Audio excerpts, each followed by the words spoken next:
ചെമ്മീൻ ഇഷ്ടമില്ലാത്ത കൂട്ടുകാർ പോലും കഴിച്ചു പോകുന്ന അത്ര രുചിയിലുള്ളൊരു ചെമ്മീൻ ഫ്രൈഡ് റെസിപ്പിയാണ് നമ്മൾ നോക്കുന്നത് കേട്ടോ.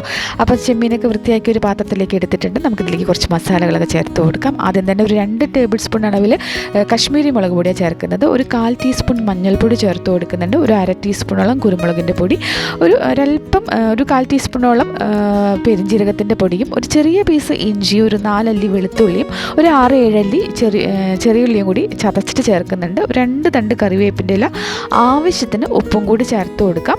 പുളിക്കായിട്ട് ഒരല്പം വിനാഗിരിയോ അല്ലെങ്കിൽ ചെറുനാരങ്ങ നീരോ ചേർത്ത് കൊടുക്കാം. 1 ടേബിൾ സ്പൂൺ അളവിൽ വെളിച്ചെണ്ണ ഒഴിച്ചു കൊടുക്കുന്നുണ്ട്. ഇനി നമുക്കിതിലേക്ക് 1 ടേബിൾ സ്പൂൺ അരിപ്പൊടി ചേർത്ത് കൊടുക്കാം. ഇതിൻ്റെ കൂടെ തന്നെ ഒരു 2 ടേബിൾ സ്പൂണോളം നാളികേരം ചിരകിയതും കൂടി ചേർത്ത് കൊടുക്കുന്നുണ്ട്. ഇതെല്ലാം കൂടി നന്നായിട്ടൊന്ന് മിക്സ് ചെയ്ത് കൊടുക്കാം. നാളികേരം ചിരകിയത് ചേർക്കുന്നത് ഓപ്ഷണലാണ്, പക്ഷെ നമ്മൾ ചോറിൻ്റെ കൂടെയൊക്കെ ആ ഒരു മസാല ഇങ്ങനെ പുരട്ടി കഴിക്കാനായിട്ട് നല്ല ടേസ്റ്റാണ്. താല്പര്യമുണ്ടെങ്കിൽ ചേർക്കാം കേട്ടോ. ഈ ഒരു കൂട്ട് നമ്മളൊരു അരമണിക്കൂറെങ്കിലും റെസ്റ്റ് ചെയ്യാനായിട്ട് വെക്കണം.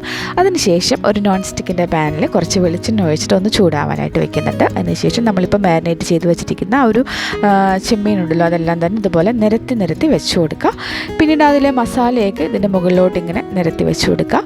ലോ ഫ്ലെയിമിലിട്ട് അടച്ച് വെച്ച് നമുക്ക് നന്നായിട്ടൊന്ന് വേവിച്ചെടുക്കണം. ചെമ്മീനിൽ തന്നെ വെള്ളം ഇറങ്ങിയിട്ട് വരും. അതിൽ തന്നെ കിടന്ന് ആ ഒരു ചെമ്മീൻ നന്നായിട്ട് വെന്ത് വരും. ഒരു സൈഡൊക്കെ ഫ്രൈ ആയി കഴിഞ്ഞാൽ നമ്മൾ തിരിച്ചിട്ട് മറ്റു സൈഡും കൂടി വേവിച്ചെടുക്കണം. തിരിച്ചും മറിച്ചൊക്കെ ഇട്ട് ആ ഒരു മസാലയിലൊക്കെ കിടന്നിട്ട് അതിൽ തന്നെ ഇറങ്ങി വരുന്ന ആ ഒരു വെള്ളത്തിൽ കിടന്ന് നന്നായിട്ട് വെന്ത് അങ്ങ് നല്ല പെരണ്ട് വരും. അപ്പോൾ ഇത്രയേ ഉള്ളൂ. അടിപൊളി ടേസ്റ്റാണേ.